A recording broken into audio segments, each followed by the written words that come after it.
buenas tardes a todos y todas. Les agradecemos mucho por estar acá, por confiar en este espacio, por usar su tiempo para venir, por llegar puntuales y por todas las cuestiones. La idea de hoy es primero presentarles qué es el CISEC con mayor precisión, presentarles qué es SESJUL y cuál ha sido la iniciativa, presentarles el programa general del curso. Lo hemos pensado como un seminario. Van a ir rotando los programas para que cada uno coja de a uno, y la idea es como contarles un poco cuáles son las perspectivas, las inquietudes que nosotros tenemos y cómo a partir de ahí pues queremos desarrollar el diplomado. Entonces pues los voy a dejar con Rubén para que les cuente un poco más qué es SESJUL, cuál es la iniciativa que aquí se juega, este interesante espacio que nos abrió las puertas a nosotros como el CISEC. Como notarán ustedes, nosotros todavía somos muy jóvenes y estamos como en la apuesta de construir una academia nueva, y creo que esa es como la tarea fundamental en la que nos enfrentamos todos. Entonces pues bienvenidos y muchas gracias. Gracias, León. Entonces, bueno, nuevamente la bienvenida. De verdad que para nosotros es un motivo de alegría contar con un auditorio tan calificado. Digo calificado porque en la breve presentación nos pudimos dar cuenta de que hay un interés desde distintas profesiones, desde distintas actividades que se ven reflejados en esta asistencia. No es fácil empezar a tocar temas como el que nosotros hemos pretendido construir con los compañeros del CISEC. Es una apuesta que decidimos jugárnosla precisamente como un escenario académico y de discusión, y obviamente eso va a generar pues un esfuerzo enorme, no solamente por parte del equipo docente, del equipo organizativo, sino también de parte de ustedes como las personas que han decidido confiar en nosotros. Y obviamente si ustedes se inscribieron es porque cuentan con las mayores expectativas de que esto en realidad sea un espacio de aprendizaje, de retroalimentación y de diálogo. El Centro de Estudios lleva hace 3 años realizando actividades.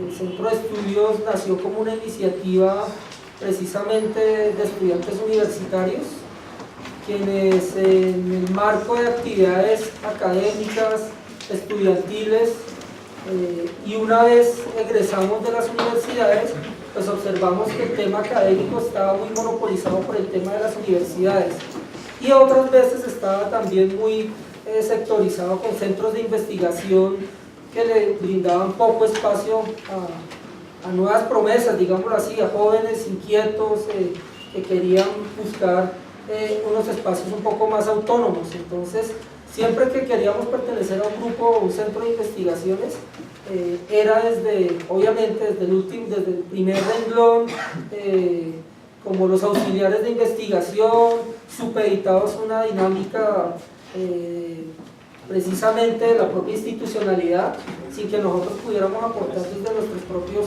conocimientos o desde nuestra propia creación, que era lo que queríamos hacer. Eso nos llevó a crear el Centro de Estudios Sociojurídicos, con unos esfuerzos enormes, supremamente enormes. Empezamos con el apoyo de instalaciones de universidades amigas, de donde éramos egresados, y poco a poco fuimos como construyendo ese escenario académico que nos ha llevado hasta el día de hoy. Nuestro enfoque ha sido mucho más jurídico que social, debo reconocerlo, por lo menos desde SESJUL.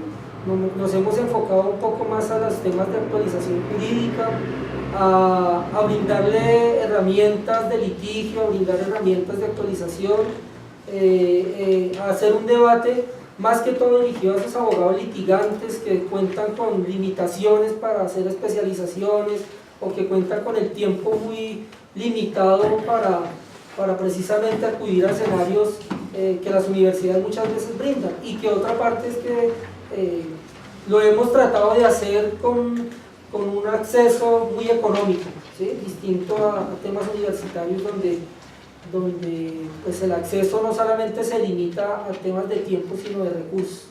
y eso también ha sido para nosotros como una bandera de que la academia no solamente está supeditada para que tiene los recursos y pueda acceder a ella, sino también para escenarios abiertos.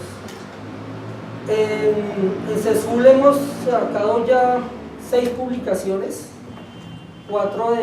3 de ellas en materia jurídica, una de ellas en materia de derechos humanos y recientemente 2 que tienen que ver con un proceso muy bonito que es de la Legión del Afecto, un proceso de juventudes, de jóvenes en territorios de conflicto y que nos ha permitido también ampliar un poco más nuestra visión en el marco del conflicto. Tenemos adicionalmente un trabajo virtual que creo que es el más importante, un aula virtual que nos ha permitido llegar a distintos puntos del país, inclusive internacionalmente, donde aquellas personas que por limitación de distancia y de tiempo no pueden acudir a estas actividades, nosotros hemos logrado hacer el ejercicio de grabar las conferencias, subirlas a un aula virtual y darle acceso a las personas. Parte del ejercicio que vamos a hacer también con ustedes es que pusimos un límite en el tema de las becas presenciales, precisamente por límites más que todo por temas de espacio, y obviamente se tuvieron otros criterios que ya los compañeros les van a indicar, pero las personas que no pudieron acompañarnos presencialmente van a tener la oportunidad de participar a través del aula virtual. Ese ha sido un compromiso también compartido. Me gustaría que Alex complementara un poco más la presentación de CESCUL y ya continuaríamos con la gente. Bueno, yo no quiero extenderme, pero parte de lo que hablar de 3 años es hablar de una organización muy nueva, pero 3 años que de alguna manera son el resultado de historias de vida y de trabajos ya de largo aliento, y de alguna manera, y buscando siempre tener un sentido de humildad, lo que hemos buscado hacer es cómo no corregir problemas o decepciones que de alguna manera todos los que somos parte de CESCUL tenemos como en la vida diaria. Y tiene que ver, por ejemplo, con el hecho de, en mi caso personal, ser hijo de una institución pública, entender que la academia es básicamente un espacio que debe ser público, donde el conocimiento pueda ser compartido, y que las dinámicas de conflicto de hecho lo que generan es una cosa: este es mi pedazo, o esto es mío, o yo soy el que tiene el conocimiento. Y creo que esa es una de las principales apuestas, si se quiere, políticas de CESCUL. Entonces, al mismo tiempo había una necesidad de darle continuidad o sustentabilidad al proyecto, y eso es básicamente lo que propone Rubén, y es una actualización jurídica buscando exmagistrados, diferentes docentes de las más altas calidades, trayéndolos a un espacio fuera que no son las universidades de élite, para que actualicen de manera concreta, de forma directa, preguntas que muchas veces no se atreven a hacer los estudiantes en las maestrías o en los doctorados, que es humildad. Yo no sé ese tema, yo no tengo ni idea de cómo hacer un proceso administrativo, y que permitan de alguna manera ofrecer una serie de diplomados que permiten hacer una actualización jurídica en unos términos que buscan precisamente reivindicar una posibilidad del acceso a la formación, entendiendo que no estamos buscando básicamente el ánimo de lucro, pero que es necesario hacer sustentable este tipo de instalaciones que hoy nos acogen. Y por el otro lado, que de alguna manera ese es el fuerte de CESCUL como lo propone Rubén, y por el otro lado es propiciar los diálogos con organizaciones, con personas que están trabajando diversos temas, y mucho más si estamos hablando de paz. Y creo que precisamente en eso, y a partir de la experiencia que Rubén plantea de este programa Legión del Afecto, es un programa que surge hace 14 años en la comuna noroccidental de Medellín, que de alguna manera se propone en su momento qué hacer con tanto joven que cae muerto en la comuna. Y el primer desafío que proponen los muchachos es que aquí a la gente la matan de noche y los fines de semana, que es cuando ni los consultores ni las entidades públicas están. Y de alguna manera, entendiendo que este proyecto se estaba financiando con recursos públicos, porque estuvo el Teatro La Candelaria, estuvo William Ospina, estuvo María Elvira Bonilla, la directora de Las Dos Orillas, creo que todos lo conocen. Mucha gente dijo, ¿por qué no le jugamos a hacer algo distinto? Y hay dos personas que deciden abrir una casa de puertas abiertas 24 horas para permitir esto, diálogos, y diálogos de muchachos que no habían podido llegar a la universidad. Y de ese proceso de 14 años ha podido llegar a cerca de 40 municipios de todo el país.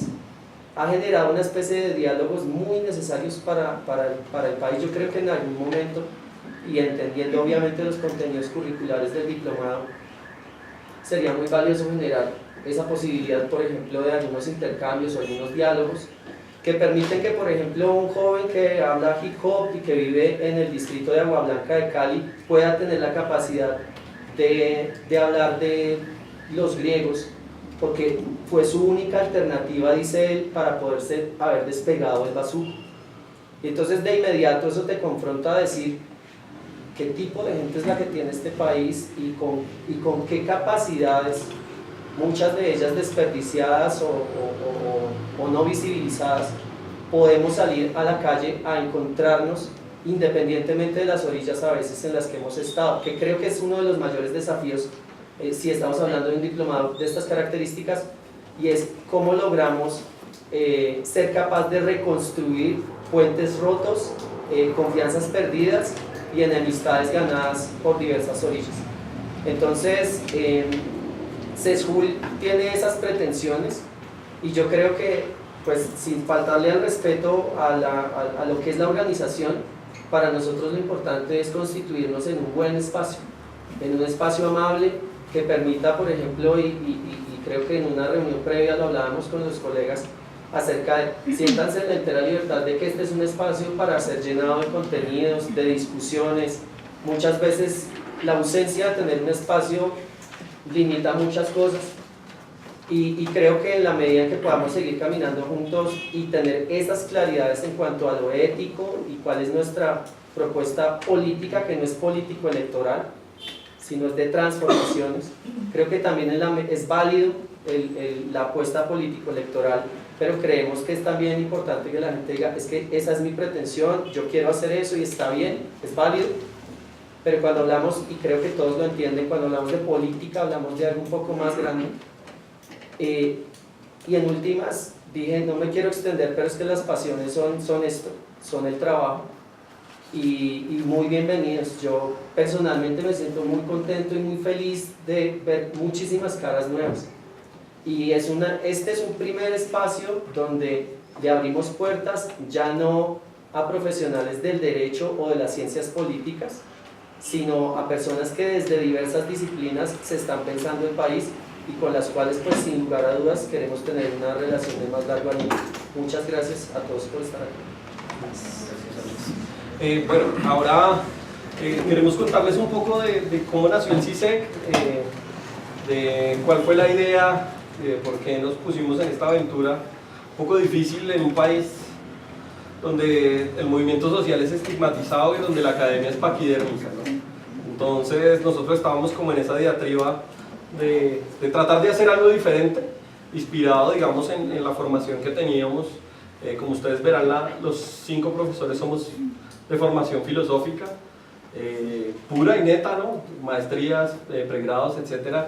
Y dijimos, pues, tal vez los filósofos tengan algo que decir en torno a esto, y nos pusimos como meta, pues, construir el diplomado. Llevamos un tiempito ya discutiendo estos temas, siendo parte de nuestras noches, de nuestras discusiones en muchos escenarios, y creo que, pues, va a ser un buen escenario abrir de esa manera. Entonces, Gerardo es el encargado de contarles un poco qué es el CISEC, cuál es la apuesta que tenemos, por qué nos vinimos para CESJUL, pues, además de agradecerle a Rubén y a Alex que nos abrieran la puerta, porque no es fácil que le abran a uno la puerta en ningún lado. Sí, bien, yo quiero empezar de nuevo agradeciendo de nuevo a CESJUL, porque han sido un factor clave en poder articular todas las piezas de este proyecto. Y en segundo lugar, ustedes, digamos, cuando empezamos este proyecto del diplomado, nos sorprendimos gratamente que tuvo una muy buena aceptación, ¿no? Creo que normalmente cuando uno dice que quiere trabajar un tema filosófico, teórico, de reflexión sobre lo político, como que no tiende a espantar a la gente, ¿no? Porque eso suena un poco abstracto, un poco alejado, pero digamos, nos sorprendió gratamente que muchas personas se animaron a este proceso y nada, entonces quería agradecerles a ustedes porque es fundamental el trabajo que estamos pensando acá. Y quiero empezar antes un poco contándoles la historia del CISEC. El CISEC surge como un proyecto de vida, realmente un proyecto personal, que tenemos un conjunto de profesores y de investigadores en donde nos dimos cuenta que hay mucha gente haciendo muchas cosas, trabajando desde muchos espacios, pero que no hay una forma como de articular todos esos proyectos para darle un lugar a la investigación y poder llevar digamos, estos trabajos a la vida pública. ¿Qué quiere decir la vida pública? Pues nada, llevar estos debates teóricos desde muchas perspectivas a la forma en que se desarrollan nuestras relaciones políticas hoy en día. Básicamente el proyecto del CISEC es buscar un espacio independiente para hablar sobre un conjunto de aproximaciones teóricas a los problemas sociales que son evidentes para todos nosotros, ¿no? Y quiero aprovechar un poco para situar la discusión que vamos a tener en el diplomado y contarles un poco cuál es la potencialidad que vemos en esto y el trabajo que queremos desarrollar. Pero antes quisiera añadir que además de nacer de un proyecto personal de unos profesores, también tiene, digamos, algunas aspiraciones o algunas intenciones que van más allá de lo que nos representa a nosotros como sujetos, y es poder construir redes y vínculos que estén un poco al margen de la institucionalidad académica. Digamos, contamos con la suerte, creo yo, de ser profesores de universidades en este país, que es una tarea muy difícil. Finalmente, ser profesor de una universidad depende tanto de las lógicas burocráticas de la universidad como de tener los títulos necesarios, y creemos que por toda la gente que yo conocí en la maestría, de la cual conozco mucha gente que está sentada aquí hoy y la que he conocido en el resto de mi carrera académica, nos hemos dado cuenta que no hay circuitos para hablar, que los circuitos están cerrados, y no están cerrados porque seamos malos.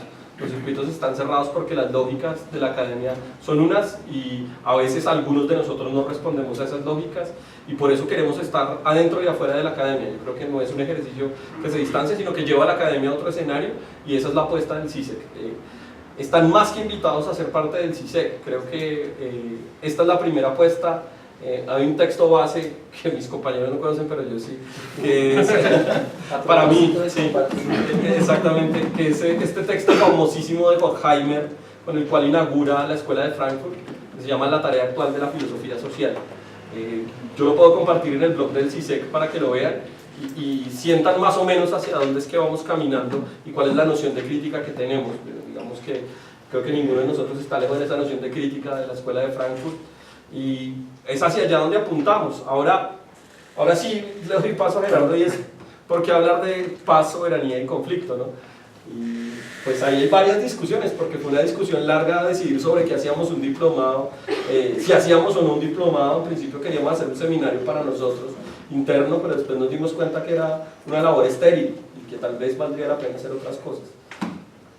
Listo, no. En principio nosotros nos preocupaba realmente una construcción teórica sobre la paz y cómo acercarnos a ese concepto o a ese término, digamos, de forma precisa, porque normalmente en las discusiones públicas está como de fondo un concepto, pero la tarea de la filosofía justamente es como descubrir qué es lo que está ocurriendo ahí de fondo, ¿no? A través de ese proceso nos dimos cuenta que había un conjunto de conceptos que eran recurrentes en estas discusiones, ¿no? Entonces el primero es el Estado como institución moderna, occidental, que moldea de cierta forma la concepción de paz.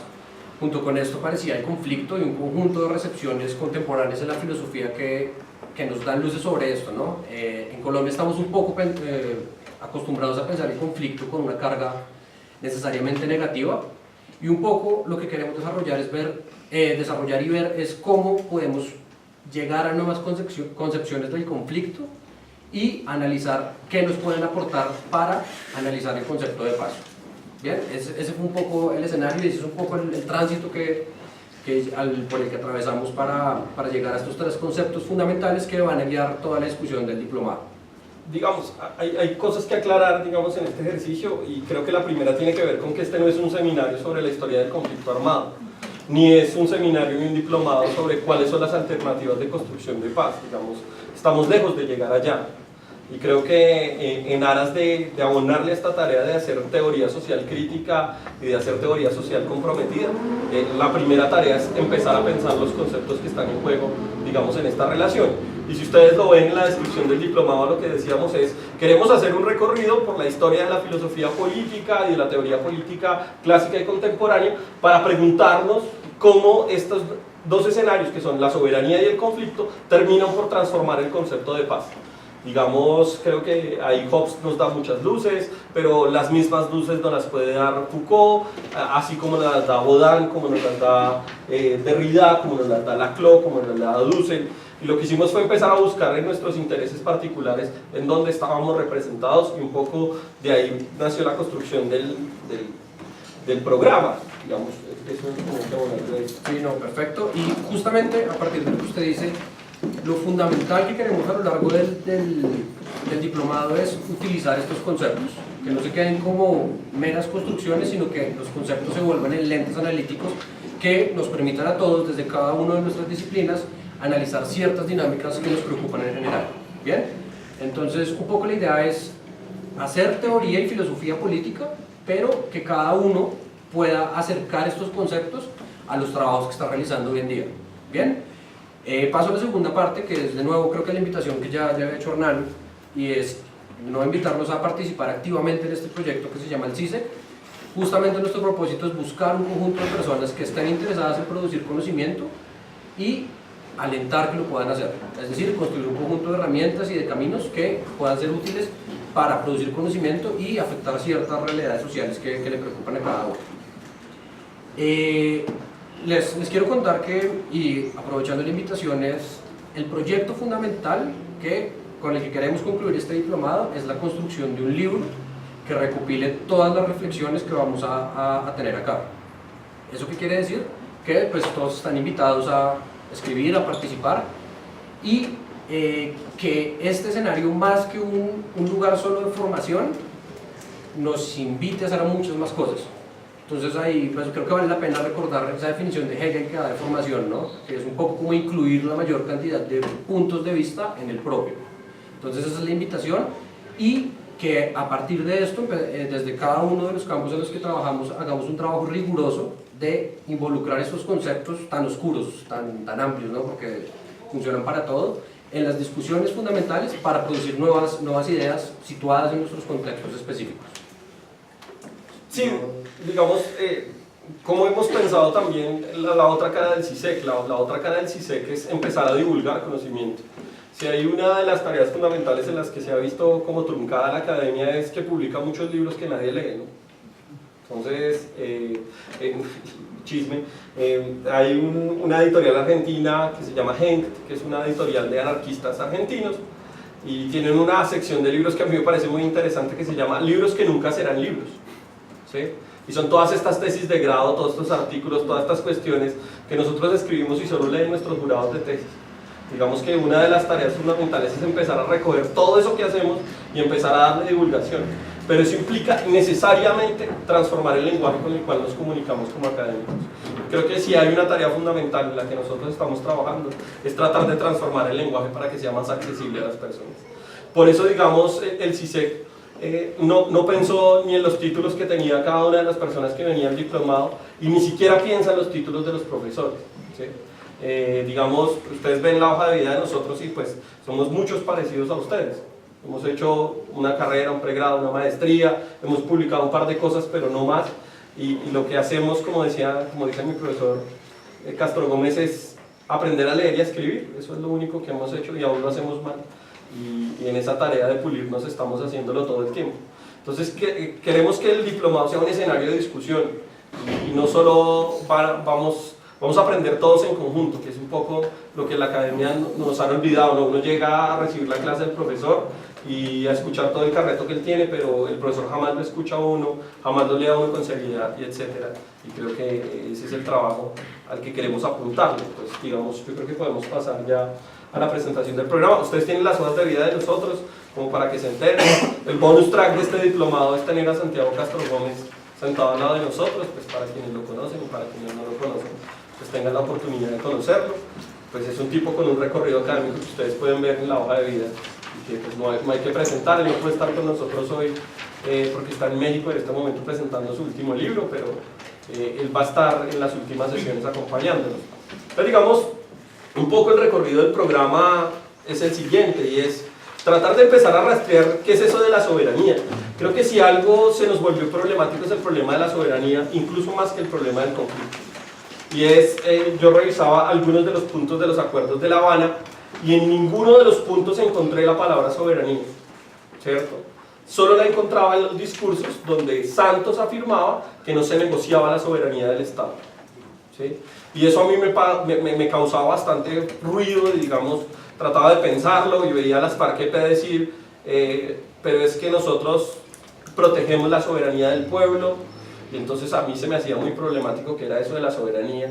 Y pues si uno lee a Hobbes encuentra una definición, pero si lee a Derrida otra, pero si lee a Schmitt otra, pero si lee a Baudin otra, y decía yo, pues es un concepto equívoco y que tiene muchas dimensiones y muchas entradas, y hay que jugar por descubrirlo en otros escenarios y por tratar de pensar qué significa eso de la soberanía hoy y qué significa en el marco de un proceso de paz. Digamos, creo que esa es la apuesta. Como en las sesiones están divididas en 15 sesiones, si mal no estoy, sí, 15 sesiones y una discusión final en la que queremos hacer un evento con todos y poder pues ya en esa dinámica de habernos conocido, de saber quiénes somos, de saber qué trabajamos, pues mirar qué se abre, qué investigaciones se van a abrir entre todos nosotros. Yo diría que el curso está dividido como en 3 grandes partes, ¿sí? Una primera parte que es la que corresponde a tratar de rastrear, casi que hacer una genealogía, en el sentido más Foucaultiano del término, y es preguntarse dónde es que emerge ese discurso de la soberanía. Pero mire que encontramos una pregunta muy interesante que ahorita Juan responderá cuando llegue, que es el otro profesor, y es ¿por qué los griegos no hablaron de soberanía? Si son el ejemplo de nuestros estados democráticos, ¿no? Entonces, ese lugar común de hablar y de apelar a la estructura del estado antiguo, puntualmente al estado griego, nos lleva a preguntarnos por qué no había una palabra como soberanía y qué se designaba con eso, digamos, en ese momento particular de la historia. Luego vienen unas sesiones donde vienen 2 personajes muy interesantes que son Hobbes y Schmitt, donde encontramos una reevaluación y una nueva estructura del concepto de soberanía, quizás donde encontramos el fuerte, digamos, de la conceptualización del concepto de soberanía. Y luego pasamos a estos nuevos autores que transforman un poco la relación con el concepto, ¿no? Foucault desechando el concepto de soberanía para pensar el análisis de las relaciones de poder, Foucault transformando la relación de lo que llama la economía política del poder, y después pasamos a Derrida, que es un lector que descoloca a cualquiera porque sus argumentaciones nos devuelven a Hobbes, pero de repente también nos devuelven a Schmitt, pero de repente también nos devuelven a los griegos, a Aristóteles. Entonces, digamos, nos descoloca un poco, digamos, en la discusión, y pues el que no podía faltar, que era Agamben y su discusión sobre la soberanía, que es lo más contemporáneo que tenemos sobre una discusión sobre la soberanía. Y cerramos con 3 autores latinoamericanos, ¿cierto? Y son Ernesto Laclau, Enrique Dussel, ¿cierto? Y seguramente pues Chantal Mouffe, que no es latinoamericana, pero que le debe mucho, digamos, a Laclau en su construcción, ¿cierto? Y con esas va a cerrar Santiago Castro, digamos. Esos son como los 3 escenarios: la filosofía política más clásica, ¿cierto?, hasta la modernidad, la filosofía post-Mayo del 68, que es donde estamos Foucault, Deleuze, Foucault, Derrida, Agamben, y pues esta última versión desde lo latinoamericano, que ya cambia un poco el foco de la cuestión. Como decía Gerardo, a mí me parece muy importante remarcar que aquí no vamos a salir ni especialistas en Hobbes ni especialistas en Schmitt, porque no nos interesa. Lo que vamos a tratar de mirar es cómo, digamos, algunos de los conceptos importantes van a lograr transformar el foco y la forma como comprendemos el discurso de la paz, y de la paz ligada, digamos, a este discurso del conflicto. Entonces, digamos, un poco esa es la discusión que tenemos planteada hoy. No sé si hay preguntas, digamos, como sobre la dinámica del diplomado en términos en términos logísticos, digamos. Más operativo. Sí, arrancamos a las 6, me parece que es una buena hora para que arranquemos todos y podamos llegar, un margen de 15 minutos para que arranquemos. Vamos cerrando sobre las 8 de la noche todos los días. Tengo que hacer algunas aclaraciones.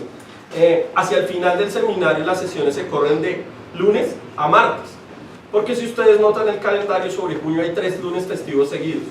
Si uno le da ese espacio, terminando el seminario por allá en noviembre, entonces vale la pena como correrlo para acá y decir, bueno, nos vamos el martes. Es puntualmente desde la sesión del 31 de mayo. 31, 7, 14 y 21 son los martes, entonces como para que lo vayamos anotando en nuestras agendas y sepamos que esos son los martes. Ustedes ven, todas las fechas están ahí. En este programa lastimosamente no están las lecturas que nosotros vamos a sugerir para cada una de las sesiones, pero pues que sería muy interesante que todos realizaran.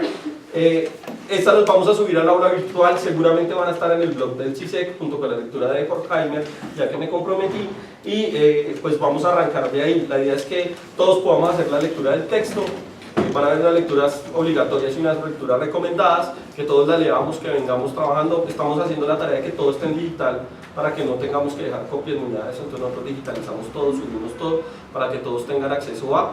Hay personas que están viendo el diplomado virtual, ¿no? Tenemos una persona en Bruselas viendo el diplomado, tenemos otras personas en la Amazonía, tenemos otras personas en San Gil. Bueno, digamos, hay mucha gente además conectada a esta onda y a este trabajo que estamos arrancando. Entonces, no sé, digamos eso sobre el programa. ¿Hay alguna duda sobre lo logístico? Lo vamos a ver acá siempre, en este salón. Yo creo que es el más grande, porque somos bastantes. Las sesiones van a quedar grabadas en digital, por si usted quiere tener el audio y la memoria para YouTube colgado, para que todos tengamos acceso a eso. No más. La idea es cómo funciona la sesión. Entonces, una hora de exposición del profesor y el resto pues para la discusión entre todos, porque todos hemos leído los textos y hemos trabajado, ¿no? Esa es un poco, digamos, la intención. Porque lo hicimos gratis, un poco como decía Alex, que creemos que romper los circuitos de mercantilización del conocimiento es súper clave, y digamos ese es el ejercicio. La modalidad de beca fue más una forma de vender un poco la cosa, para ser muy sincero, y dos, de tratar de escoger los mejores perfiles para la discusión. Imaginen que de aquí va a salir un libro y que en junio vamos a estar lanzando un libro donde tal vez todos podamos contribuir, ¿sí? El libro va a copyleft con un sello de nosotros, no tiene derechos de autor, usted lo puede llevar para trastear para cualquier lado. Estamos convencidos de que las dinámicas tienen que ser otras y a eso le apostamos. ¿Listo? Pues no sé. Sí, no, de nuevo quiero recalcar la invitación a que se animen a participar en el tema del libro. Realmente la idea es dar lugar a muchas voces que están pensando temas muy interesantes y que no han encontrado como ese lugar de emisión adecuado. Entonces anímense. El profesor Guerrero, si quiere añadir algo más. No, solo quería agregar que quizá hacer énfasis también en que los autores que hemos escogido son como unos paradigmas, ¿sí? Se nos queda en el tintero muchísimos, pero hemos como escogido como los grandes paradigmas quizás para encontrarnos, el de la biopolítica, el de la filosofía moderna, ¿sí? Como para entender el panorama general de este problema entre la soberanía, la paz y el conflicto. Es lo que quisiera hacer énfasis ahí. Sí. No sé si hay alguna pregunta. Nada, de nuevo operativamente, como hemos planeado las sesiones un poco, es durante la primera hora, 45 minutos más o menos. El profesor encargado de esa sesión va a traer una ponencia, en lo ideal que sea provocadora un poco para abrir la discusión, para romper un poco las nociones hegemónicas que siempre tenemos de los conceptos, y después la idea es que ustedes sean los partícipes fundamentales de la sesión.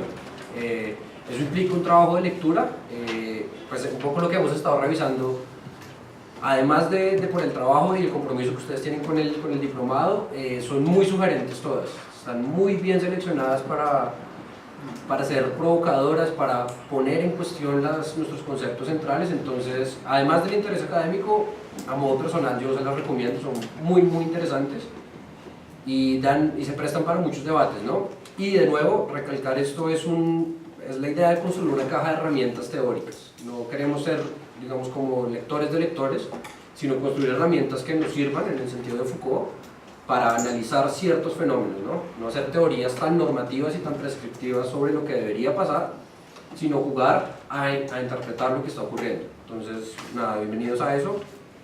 Y no sé si quedan afuera.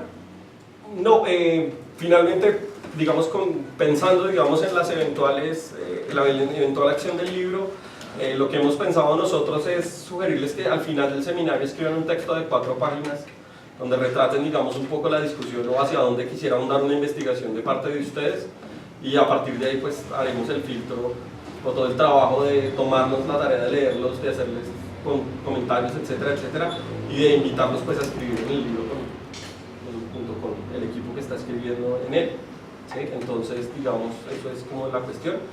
Nosotros queríamos arrancar hoy con una discusión y mostrarles un poco hacia dónde va la cosa, y nos parecía un poco difícil hacer una sesión a 4 voces, pero ahí nos inventamos algo. Estamos esperando que llegue Juan, que en orden debería arrancar, pero está en clase en los Andes, entonces viene ya en camino, pero podemos arrancar. Yo creo que podemos arrancar con Gerardo, que es temporalmente, Cronológicamente, al que le toca de primeras.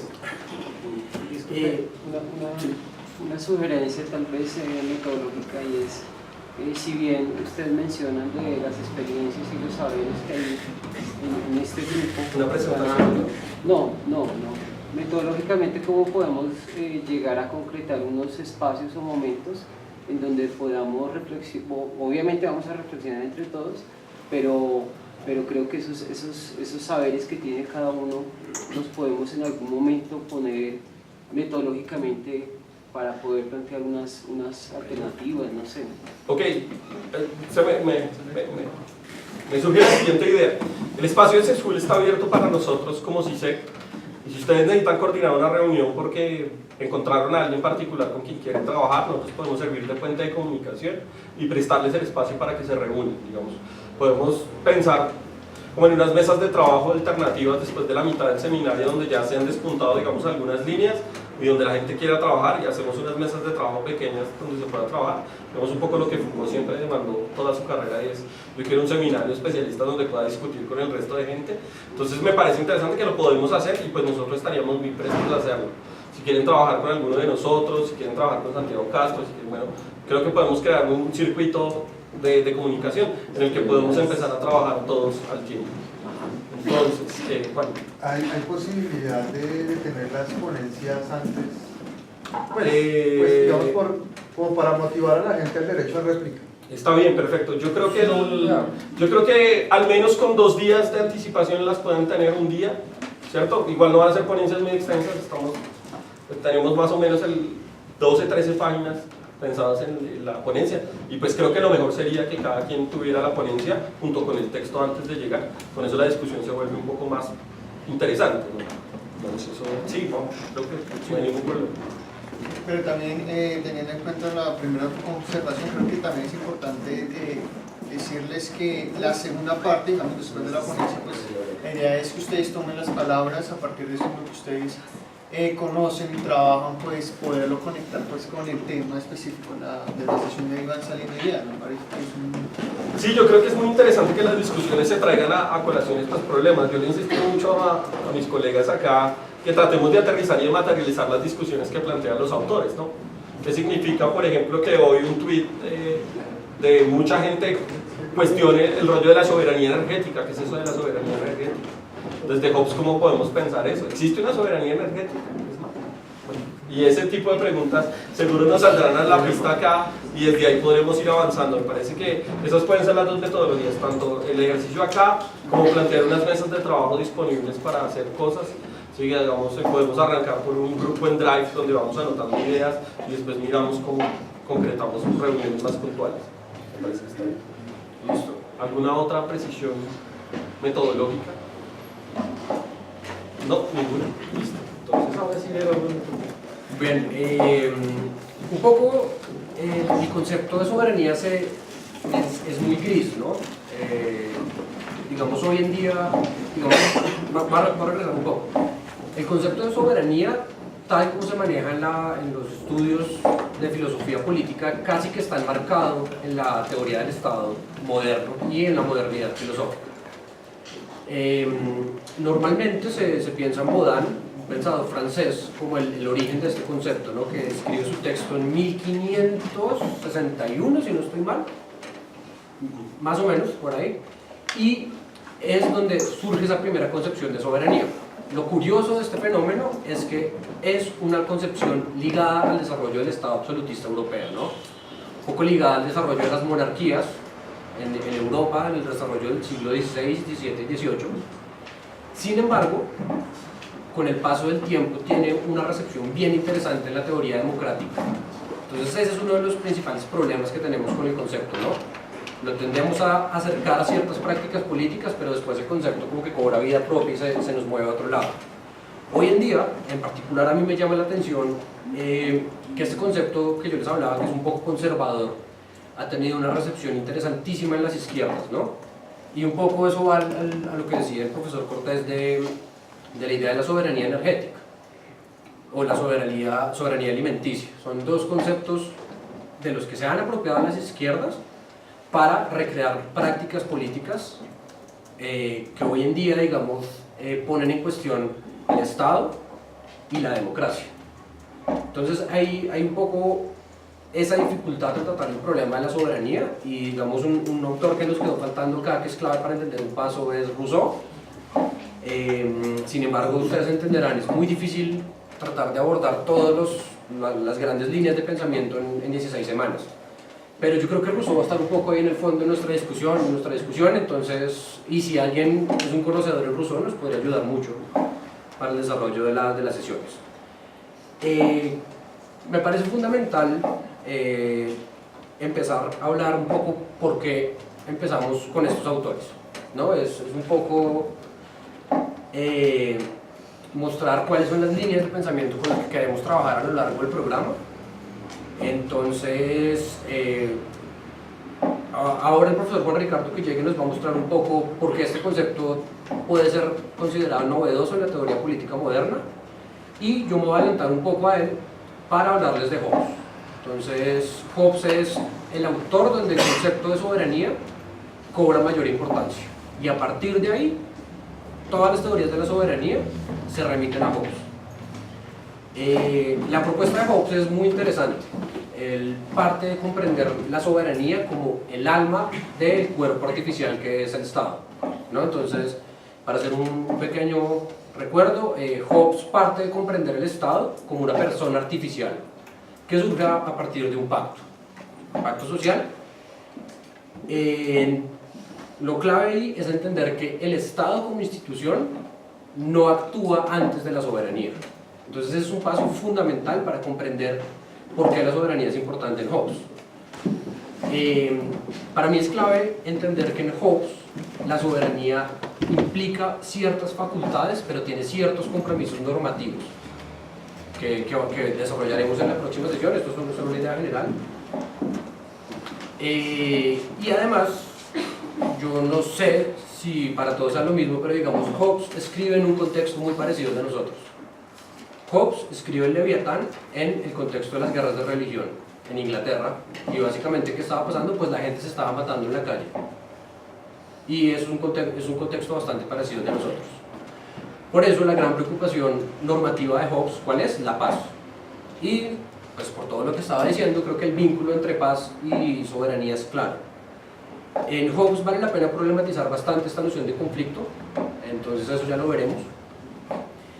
Y yo creo que ya tenemos como una idea general de por qué este concepto se vuelve importantísimo en la teoría política moderna, ¿no? No podemos desligar la acción del Estado de la idea de la soberanía. El Estado surge como una respuesta a la guerra, al conflicto, en términos de Hobbes. Y esa sería como la génesis de este problema. Mirar qué alcances y qué limitaciones tiene pensar la soberanía aún como la pensaba Hobbes, ¿no? Yo siento que aún es un concepto útil. Uno se puede arriesgar a pensar la soberanía en los estados contemporáneos desde Hobbes. Creo que vale la pena arriesgarse.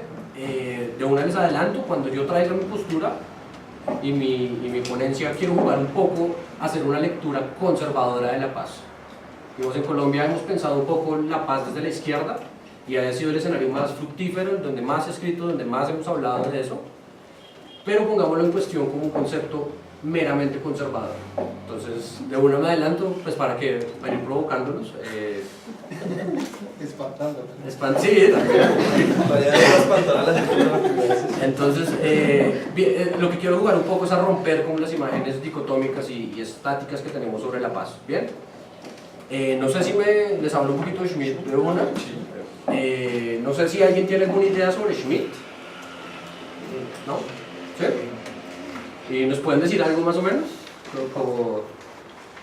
Pues pienso la forma ha estado como un espíritu, una cosa, usted ha usado una lectura ahí de la soberanía del alma como forma, como la energía, digamos, un concepto griego, para entender la dinámica de ese cuerpo que es el Estado. Sí. Entonces, en ese entendido, ¿qué sería esa alma? ¿En nosotros, por ejemplo? Esa es una cuestión central en Hobbes. Digamos, esa pregunta dejémosla para... Esto es nuestro. Porque es una pregunta Si esto fundamental. es nuestro, pues esto quiere decir que hay soberanía. Claro.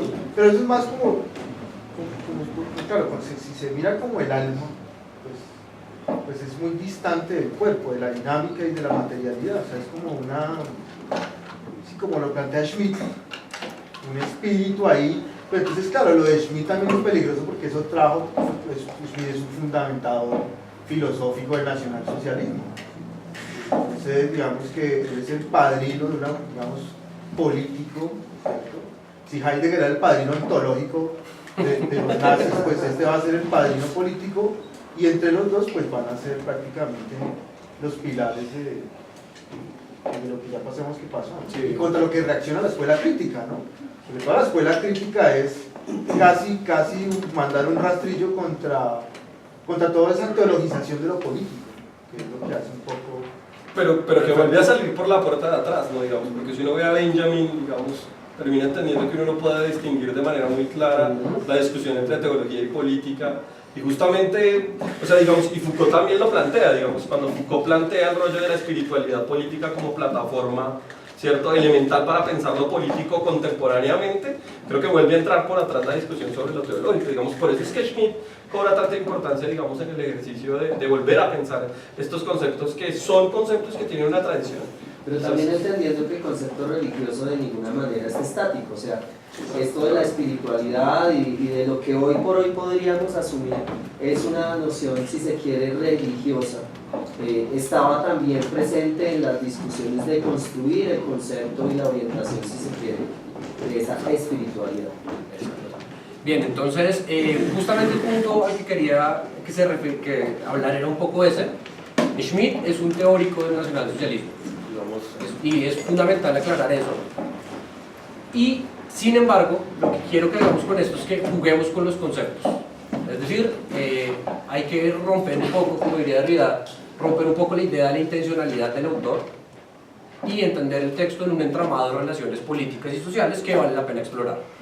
En ese sentido, quiero que el paso que establezcamos entre Hobbes y Schmitt es la lectura que tiene Schmitt sobre Hobbes, que es un libro muy lleno de contenido, muy interesante, que va a ser la lectura de esa sesión, en la que Schmitt, ni más ni menos, se propone hacer una crítica del liberalismo desde la teoría de Hobbes. Digamos, muchas veces a Hobbes se lee como el padre del liberalismo.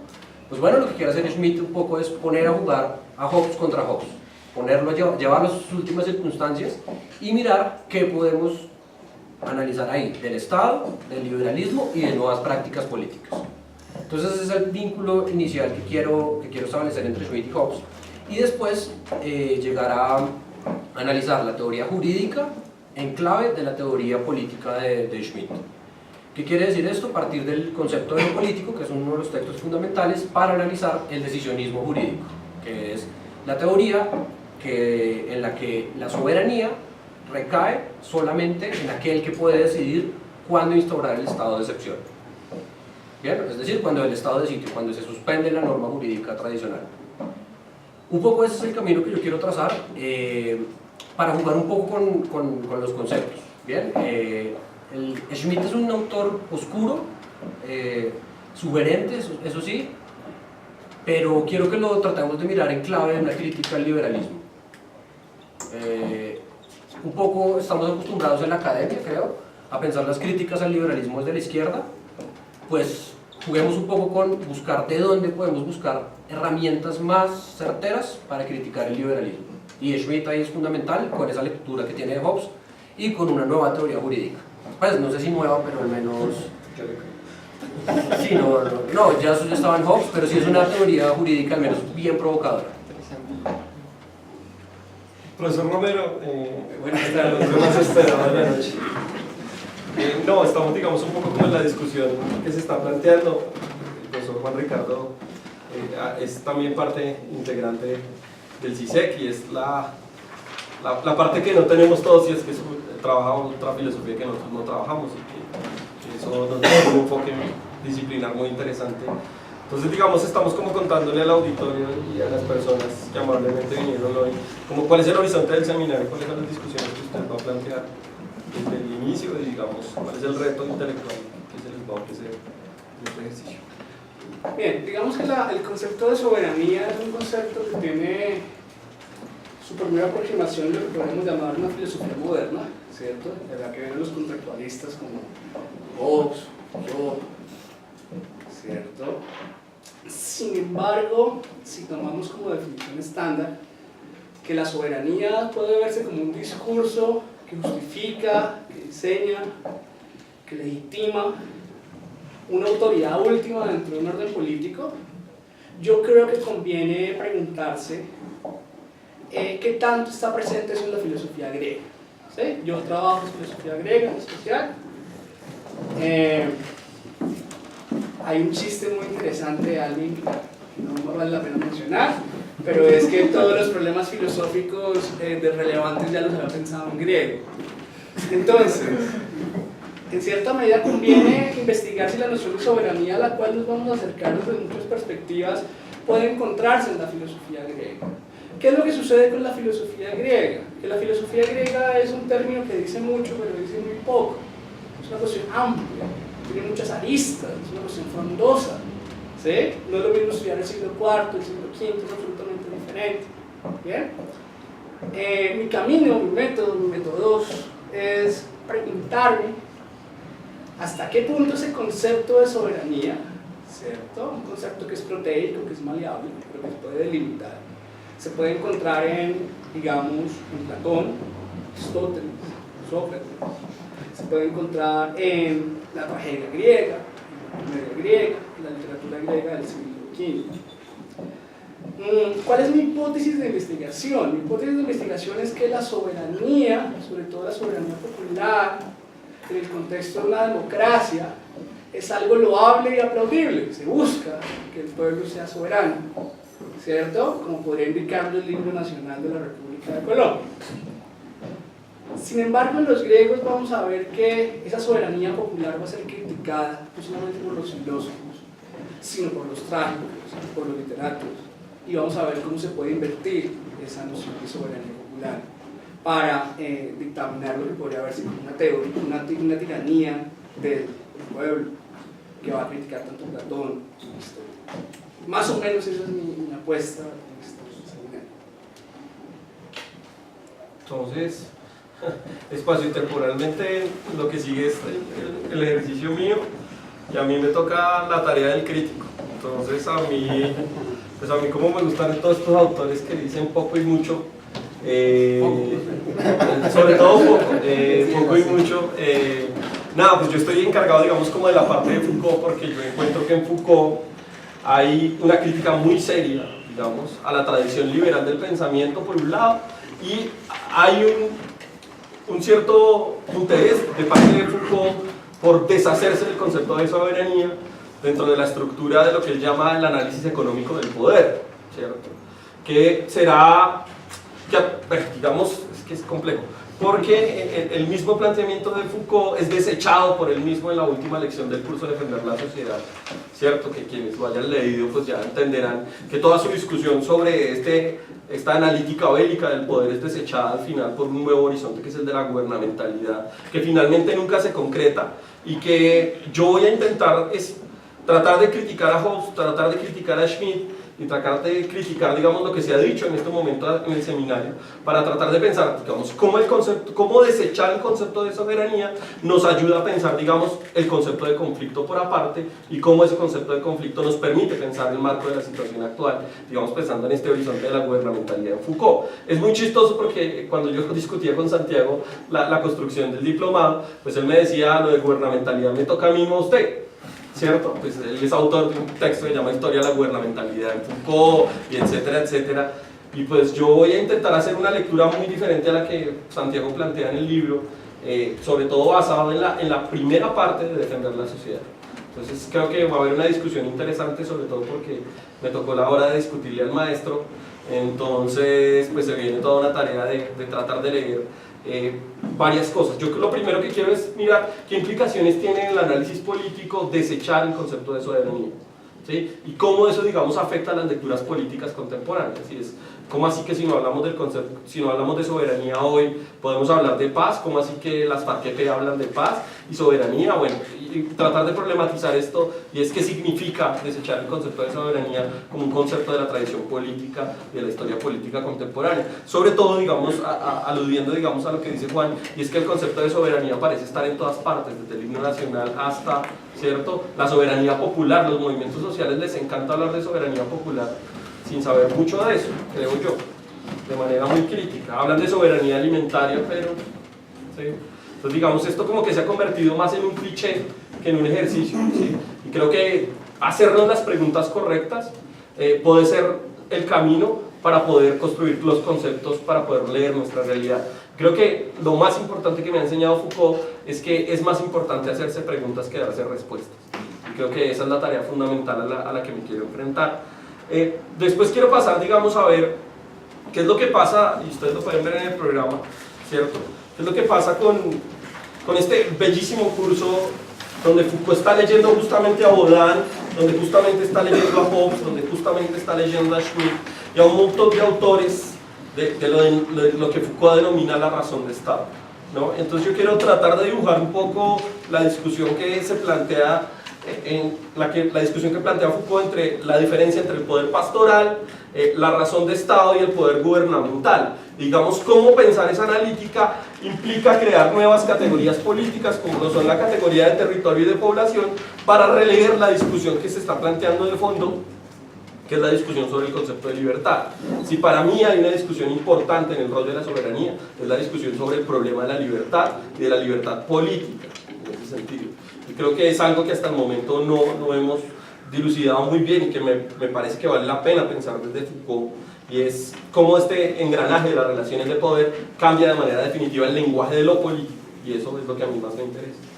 Y en la última me voy a atrever a jugar un poco más con los conceptos y a salirme un poco de Foucault, y es pensar, digamos, bajo una precisión muy puntual que hace Foucault en este curso Nacimiento de la Biopolítica. Más o menos hacia la mitad del curso, Foucault señala y dice: con el auge del neoliberalismo, la matriz de gubernamentalidad ya no es el campo del Estado, sino que su régimen de veredicción es el mercado.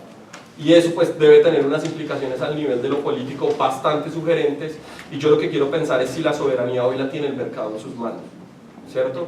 Y creo que pues ahí se van a despuntar muchas discusiones a tratar de mirar a estos nuevos teóricos, Dominique Levy, Dardo Laval, Boltanski, Chiapello, bueno, tratar de un poco de jugar con Lazarato, bueno, con toda una caja de herramientas conceptual para tratar de pensar dónde es que está la soberanía hoy en el marco de esto, ¿no? Hay que leer a Nozick, por supuesto, hay que leer a Hayek, hay que leer a todos estos neoliberales que transforman de manera definitiva la noción de Estado y la noción de dónde reside la verdad sobre la soberanía, dónde reside la verdad sobre la libertad. Y esa es quizás la pregunta que me quiero realizar al final. Como lo ven, es un poco distinto de cómo se han hecho tradicionalmente las lecturas sobre la gubernamentalidad en Foucault, que se han tratado de explicar por qué Foucault mismo se debate a sí mismo. A mí no me interesa ser un exégeta de Foucault, me interesa leerlo entre líneas para mirar qué nos ofrece para pensar. Y yo quiero, digamos, lo prometo, ojalá lo logre, de discutir estos conceptos en casos puntuales colombianos, ¿no? Digamos, tenía una discusión con mis compañeros hace poco, y es si en la toma del salado hay estado de excepción o no. ¿Hay suspensión política de la ley? Pues es que eso vale la pena preguntarse. Si en una toma paramilitar hay suspensión política de la ley, hay reducción del hombre a homo sacer, como diría Gambe, porque es que aquí como hay tres frentes, hay tres monopolios de las armas, las guerrillas, los paramilitares y el Estado, aunque paramilitares y Estado pues sean indistintos, ¿cierto? Pero hay unas discusiones que vale la pena y que vale la pena hacerse preguntas muy puntuales y valdría la pena pues jugar un poco, digamos, con estas condiciones más particulares de nuestra realidad social, y eso es un poco lo que yo quiero hacer. Yo vengo aquí en pelea en medio de mis compañeros porque pues a Gamben recuperar el concepto de soberanía con lo que para mí es una dudosa lectura de Foucault, ¿sí? Pero sin el mismo espectáculo también la toma del Sahel. Exacto, claro, Sí. claro. ¿Hay suspensión política de la ley? Una pregunta. Porque eso es lo que pasa, digamos, cuando el Estado le entrega pues, a las multinacionales Claro. los O recursos. sea, cuando Pacific Rubiales entra a Campo Rubiales, ¿qué está pasando ahí? Hay una discusión profunda sobre el concepto de soberanía y que con disculpa a la gente que trabaja en los movimientos sociales solo lo han tomado como cliché, pero no han avanzado en la discusión, ¿sí? Entonces valdría la pena empezar a pensar este tipo de cosas. Yo sé que los de la USO han hecho cosas, y han hecho acción directa, y han transformado, y han peleado legalmente un montón de cosas, pero bueno, y la discusión en el orden de lo común, ¿dónde está? ¿Sí? Alexio, te quería hacer una pregunta en ese mismo horizonte y no es para responderla ya, pero pues también hacer las veces como de atizar el debate, Sí. y que tiene que ver un tanto con ese concepto de soberanía popular que tú dices que de alguna manera se ha tomado muy a la ligera, pero que también dentro de los movimientos sociales, especialmente en los países que han tenido más intervención militar norteamericana, tiene realmente unas formas de rastrearlo, ¿no? Es decir, tal vez no está concebido con la misma fuerza epistemológica, si se quiere, desde una doctrina filosófica particular, pero tiene que ver con el hecho de tener intervenido totalmente la posibilidad de ejercicio del sujeto. Entonces, y lo propongo un tanto en aras de este ejercicio que les contaba al inicio, y es, tú llegas a territorios como por ejemplo las comunidades de paz en Colombia, o como los garífonos, el pueblo garífono en Honduras, donde además la DEA les asesina a sus miembros y colectivos. Entonces de inmediato el concepto de soberanía popular atiende a una serie de tradiciones que de hecho en este momento alguien como Sanders en los Estados Unidos logra la adhesión de un montón de gente que se viene planteando eso ya de largo aliento, al menos en los últimos 30 años. Entonces yo lo quiero proponer un poco sobre la mesa a propósito de si por el camino ustedes también nos pudieran dar algún tipo de pistas en términos de cómo conectar estos que son conceptos duros, si se quiere, con unos contextos que para nosotros en este momento puedan ser parte del análisis, si se quiere, en caliente de lo que podemos hablar de soberanía. Sí, pero no tengo una respuesta. No, por eso te digo, lo lanzo y me retiro despacio. Yo siempre he pensado, digamos, en cómo juega el concepto de imperialismo en una matriz de relaciones como la que propone Foucault. Pues es que a Foucault no le tocó ir en Colombia sino en Francia, ¿no? Entonces uno dice, pero el tipo ve la ocupación en Túnez, pero ve la ocupación en otros lugares, ¿cierto?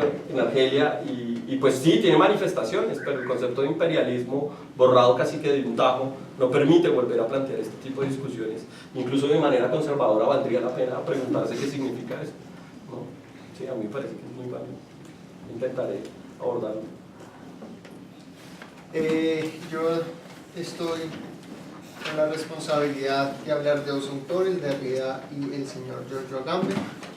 En Derrida me interesa ver, o lo que quiero proponerles es ver cómo este señor en el 2004, en el 2003, 2004, es cuando da sus últimas conferencias sobre la soberanía, comienza a darle vueltas a Hobbes, comienza a darle vueltas a Schmitt, comienza a pelear, aunque no lo hice, con el señor Foucault, que él siempre tuvo una pelea con el señor Foucault, que está entre líneas y me gustaría también proponerlas en las discusiones. Y me interesa también buscar algo que de pronto está tangencialmente en lo que se va a discutir en las otras secciones, y es qué pasa cuando hay dos soberanos, digámoslo así, que se disputan el poder, ¿sí? Derrida va a decir que simplemente se va a jugar a esto a los dados y va a ser la razón del más fuerte, ¿sí? Que es una de las grandes cosas que Derrida va a tratar de mostrar. Y esta razón del más fuerte tiene que ver con lo que dice Derrida, es saber hacer y hacer saber, ¿sí? Esa es, digamos, que la apuesta en esas sesiones de ver cómo Derrida entiende la soberanía a partir de ese saber hacer y hacer saber. Con el señor Agamben, pues quiero que exploremos el día de hoy pues, lo que está pasando con el problema de la soberanía, sobre todo con lo que hoy se conoce como el ítem de biopolítica. Y me interesa ver cómo desde los griegos, desde las dos nociones que tiene el señor Agamben de vida, que los griegos tenían de vida, era bios y sober, ¿sí? Él hace una distinción ahí, trata de meter la soberanía en esa dicotomía entre bios y sober que nos viene desde los griegos, y ver cómo para el señor Agamben la soberanía tiene algo muy, muy peligroso, que es crear homo sapiens, ¿sí? Y es ese hombre cuya vida se puede acabar, se puede disponer sin ninguna consecuencia jurídica. En ese sentido, el señor Giorgio Agamben va a tratar también de retomar esa idea del señor Schmitt sobre el estado de excepción, pero va a decir efectivamente que lo va a entender en el estado biopolítico. A la pregunta que soltó el profesor Cortés sobre si en el salado existe o no un estado de excepción, pues en Agamben va a decir que sí, ¿no? Digamos, para adelantar un poco la discusión, en el sentido en que se va a disponer de la vida de los sujetos. Y en ese sentido también me gustaría rescatar una noción que de pronto no la han tocado, y es sobre la soberanía sobre uno mismo. Actualmente uno dice, bueno, si somos o no soberanos sobre nosotros mismos, sobre nuestros propios cuerpos, sobre eso que Foucault llamaba anatomopolítico, ¿sí? Y también decir y rescatar esa noción también de una confrontación entre la soberanía, digamos, individual sobre una soberanía un poco estatal que vamos a encontrar en el problema de la biopolítica. Listo, y a mí me toca hacer la tarea de contarles del invitado.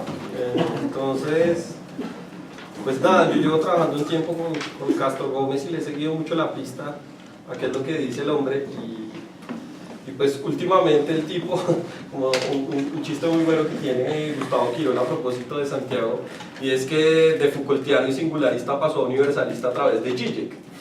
Entonces el tipo primero hablaba de la genealogía y de un montón de cosas, y ahora en adelante está pues que una onda muy interesante es repensar la filosofía política latinoamericana, y creo que hay unas apuestas muy interesantes, porque si ustedes ven el libro, se han acercado al libro, que les invito de paso que se acerquen a este libro buenísimo, Revoluciones sin sujeto de Castro Gómez, hay toda una discusión de Zizek con la filosofía política latinoamericana, con Laclau, con Dussel, con Chantal Mouffe, con el mismo Foucault, con Nietzsche, con Gramsci.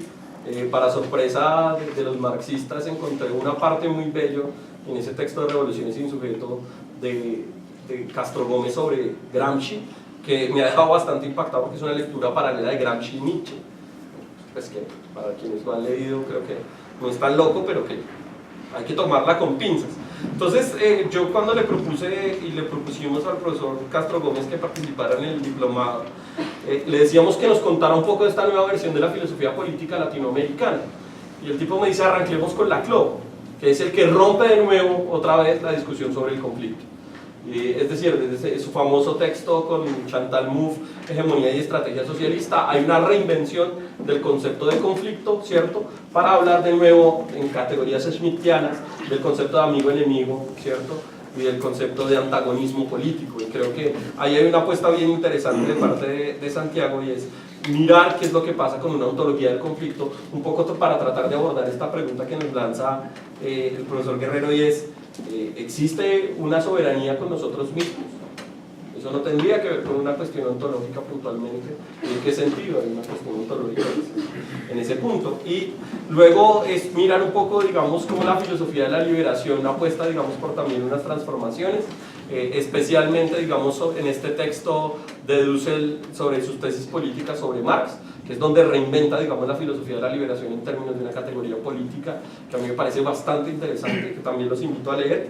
Y finalmente, digamos, ya nos gustaría un poco, que era lo que yo le proponía al profesor Castro, y es, queremos escuchar un poco más la voz de él como pensador y empezar a mirar cómo las experiencias que él ha recogido de la democracia en América Latina sirven para repensar estos dos nuevos conceptos. Sobre todo hoy, cuando estas nuevas apuestas del socialismo del siglo XXI están en una fuerte crisis, ¿no? Ecuador con su crisis de legitimidad política, si la podemos llamar así, en relación con muchos acontecimientos que han tenido lugar en los últimos 2 años de la historia política de Ecuador y de la revolución ciudadana, con la evidente crisis que tiene que ver con la injerencia de otros países, puntualmente de los países petroleros en la dinámica de la economía venezolana, ¿cierto? Con otra vez de nuevo una cierta crisis en Bolivia, con la subida de Macri al poder. Bueno, digamos, hay todo un escenario para empezar a mirar qué es lo que está pasando en América Latina y qué es lo que pasa puntualmente en Colombia. Entonces, digamos, esta ya es una apuesta, digamos, más propositiva, más de trabajo colectivo, en la cual tendremos todos la tarea de pensar a partir de las herramientas que tenemos, qué es lo que nos pasa, ¿no? Sí, como decía Foucault, creo que la tarea fundamental de la filosofía, de la teoría crítica, o de como quieran llamarla, del pensamiento en sí mismo, es pensar qué es lo que somos hoy en esta actualidad tan propia, que nos es tan indiscernible, ¿no?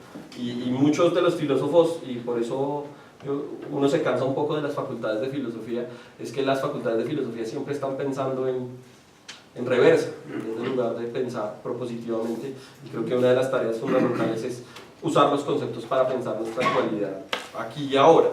Entonces, digamos, ese es un poco el recorrido y el mapa sobre el cual está sentado el programa. Ya lo habíamos leído, ya les contamos un poco nuestras preocupaciones. Esto nació de una preocupación que tenía el profesor Gerardo con el concepto de soberanía, de su historia política, y de tratar de ver estas cosas, ¿no? Bueno, cómo juega el rollo del imperialismo, cómo juega el rollo del discurso en América Latina, cómo inventamos y cómo repensamos este discurso. Hay soberanía en los griegos, les decía yo, ¿sí? Entonces creo que hay pues todas unas apuestas, y más que respuestas hay muchas preguntas que tenemos para abordar con ustedes. Yo creo que eso es como la cuestión. No sé si tengan preguntas, dudas, si ustedes tengan algo más que agregar. Ok, hay una precisión metodológica para las próximas 2 sesiones, que son lunes, ahí lo tiene el programa, lunes 7 de marzo y lunes 14 de marzo, y es que el profesor Romero tiene la clase cruzada en los Andes con la de acá. Entonces les vamos a pedir que ese día arranquemos a las 6:30, ¿sí? Digamos, para que alcancemos a llegar todos, digamos, a la sesión. Eso es como las previsiones. Las otras son las de los martes, que ya habíamos hablado, y ya. No sé si se tenga algo más que agregar. Si tengan preguntas, dudas, si quisieran, al igual que Alex, como sugerirnos preguntas que podamos ir pensando desde ya, que se les ocurra. Yo no quisiera ser el que se mete a dañar un poco el caminado del diplomado, pero a mí me parece bien interesante también, a propósito que mencionas el tema Ecuador o el tema Venezuela, es cómo de alguna manera se plantean revoluciones, entre comillas, en medio de modelos neoliberales. Sí, es decir, que básicamente tú estás, y a eso voy concretamente, a cómo logramos dialogar también en términos de lo económico, que también es hegemónico. Y creo que pues tiene que ver un tanto con los esfuerzos, y te cuento una cosa muy concreta, y es un esfuerzo de ciertos países por tratar de patalear en medio de una imposibilidad de tener injerencia real sobre medios de producción, si se quiere, que ya no son estatales. Entonces, pues de inmediato la pregunta es, bueno, ¿y el Estado ahí qué es?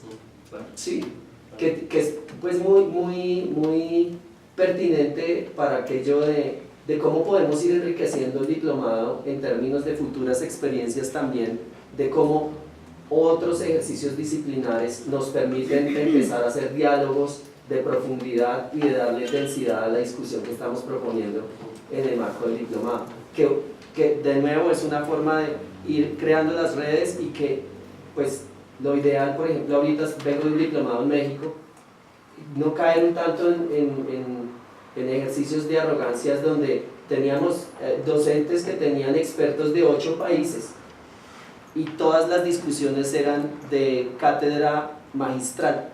Y lo mejor que sucedía era en los bares de Aguascalientes después del diplomado.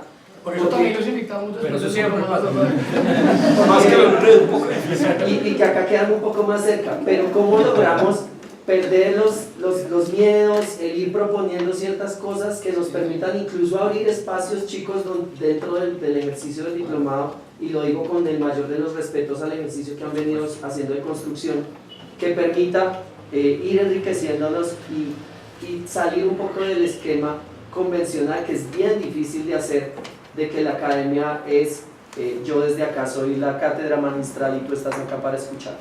Entonces, desde ahí, pues creo que vendremos construyendo una cosa bien interesante. Sí, yo creo que si hay una premisa en el CISEC es que nosotros no tenemos el conocimiento y venimos a construirlo con la gente, digamos, por eso tomarnos la tarea de hacer una selección y etcétera, por eso tomarnos el espacio pues diciendo es una hora de discusión donde todos venimos a aportar, donde venimos a sacar más preguntas de lo que nosotros traemos. Creo que esa es la tarea fundamental, y lo de Estado y Economía no me preocupe, que eso me toca a mí. Sí. No sé si tengan más preguntas. Lo que decía Alex es muy importante. Yo creo que si algo ha castrado la academia a sus estudiantes es la posibilidad de hacer amigos, ¿no? Y de hacer amigos para construir cosas. Y si algo hemos hecho fuera de los circuitos es construir amigos.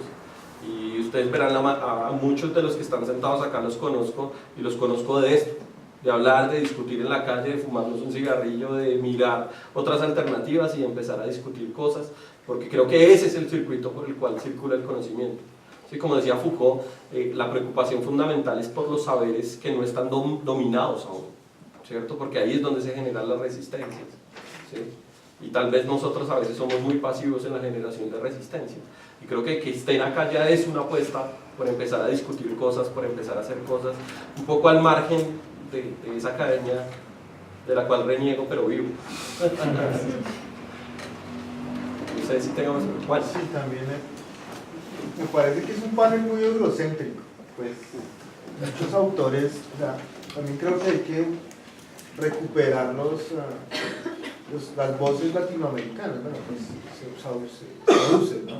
Pero en Colombia creo que hay que también darle lugar a otros, ¿no? Por ejemplo, Zuleta, por ejemplo. Y creo que también hay otros escenarios filosóficos que han pensado el país, el tema de la tierra. Sí, digamos, un poco respondiendo a su pregunta, tenemos el gran problema que la soberanía, su génesis es un concepto europeo, un poco. Entonces, si queremos llegar a deconstruir seriamente el concepto, tenemos que referirnos a estos autores.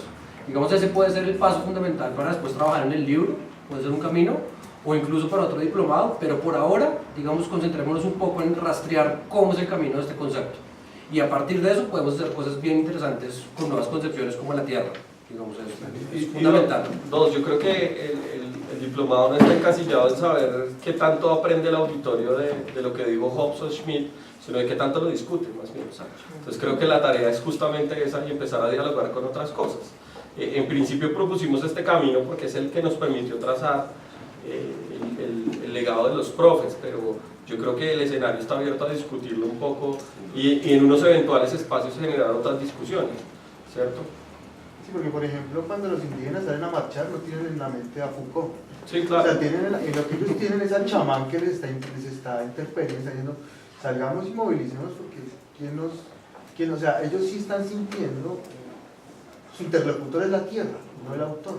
Entonces ahí toca entender otra lógica, ahí toca desplegar otro dispositivo del discurso, que ya no, inclusive otro rito. Sí, claro. Porque cuando tú te inmerses en el mundo indígena descubres que otras son sus prácticas y otras son sus construcciones de sentido, que muchas veces en los centros urbanos pues nosotros alejamos de todo eso, justamente por el concepto de la civilización y de la sofisticación que vivimos en el mundo. Pero ellos son interlocutores, ellos también deben estar en el panel. Los afros también deben estar en el panel. ¿Sí? El LGTBI también con sus formas de apalabrar la cosa, ¿sí? Porque ellos también hacen parte de la soberanía. No están afuera, están adentro. Más adentro inclusive que estos señores filósofos, por supuesto. Tienen todo el sentido y están haciendo apuestas importantes de reflexión y de pensamiento. Pero sí creo yo que no hay que olvidarnos también de esos ciudadanos que habitan esta tierra y que también construyen su soberanía, ¿no? Yo creo que todo lo que ustedes han dicho es beneficioso y más que dañar el caminar, que ayudan como a la perspectiva. Y lo que yo quisiera que tuvieran en consideración es lo siguiente, para poder citar a Aristóteles en algún momento. Aristóteles habla de la distinción entre la vida contemplativa y la vida práctica, pero también dice que el punto medio es la virtud de las cosas. Entonces yo creo que obviamente hay muchos problemas con la academia, hay muchos problemas con las personas que no están en la academia, y para establecer un vínculo habría que, como que tomar lo mejor de ambos. Digamos, ¿cuál podría ser uno de los problemas que tiene la academia? Sí, podría decir la academia eurocéntrica, ensimismada, que no dialoga sino consigo misma y que de alguna manera está al margen de la realidad del país. Puede ser, puede ser. Puede ser que haya gente muy comprometida con la cotidianidad, con lo mercurial y lo fugaz que son las opiniones de todos los días, ¿cierto? Y de pronto ambos son caminos muy respetables, pero pues son caminos que en este seminario habrán de encontrar un punto de intersección o un punto medio. Digamos, sí, nosotros antes que nada somos académicos, nos dedicamos a eso, creo que escogimos mal, pero pues nos dedicamos a eso. ¿Sí? Sin embargo, ¿qué es lo que sucede? La academia no llega a todo el mundo, a todas partes. La academia, si usted se pone a ver, es una cuestión que se ha mercantilizado y si usted no tiene ciertos recursos no puede acceder a cierto nivel de especialización del conocimiento. Esta es una apuesta para que eso se derrumbe, ¿cierto? Para trasponer esa frontera que hay. Obviamente también es una apuesta para que la academia deje ciertos discursos metateóricos como si uno mirara para arriba, ¿cierto? Pero yo creo que encontrar el punto medio es interesante, ¿sí? Como, digamos, la rigurosidad académica aplicada a cierta realidad, ¿cierto? Y eso es lo que tenemos que construir, eso es lo que le estamos apostando. Obviamente todas las ideas son válidas, son bien recibidas, pero pues en 4 meses es difícil. Yo creo que primero tenemos que ir como pasitos de bebés, ¿no? Como primero damos un pasito y miremos. Sin embargo, obviamente todos los puntos son verdad, todas las perspectivas son importantes. Digamos, la cuestión práctica, la cuestión de la realidad, eso es importante, ¿sí? Por ahora comprometernos con eso. Hay un enfoque teórico para descentralizar la genealogía, las raíces de ese concepto, y que estas aproximaciones, entre comillas, teóricas, filosóficas, sirvan como herramienta para pensar esas circunstancias. Por eso creo que el seminario está diseñado en 2 partes, hay una intervención y luego hay unos comentarios, unas preguntas, ¿cierto? Ese es mi tema conciliador aristotélico. Y lo segundo es un poco más confrontador y es que hay que guardar las proporciones, digamos.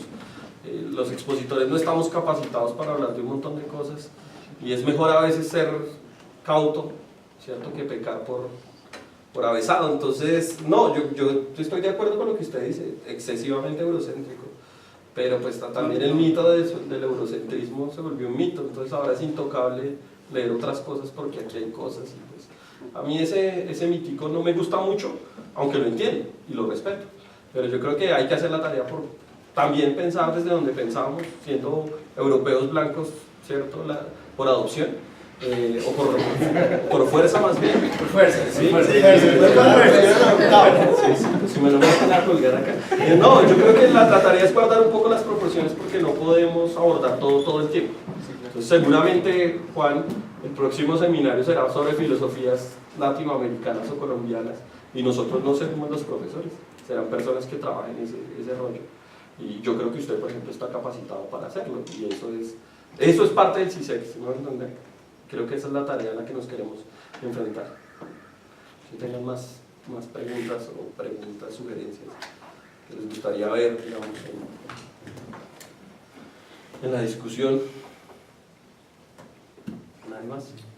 silencio contundente de Pues una yo ola de clase. pensaría que este ejercicio que ustedes están llevando a cabo marca una pauta que implica que ese conocimiento que está como tan encumbrado, a veces están en la academia, de alguna manera empiece a bajar y llegue a nosotros que tal vez sí tenemos el contacto con esas comunidades, ¿no?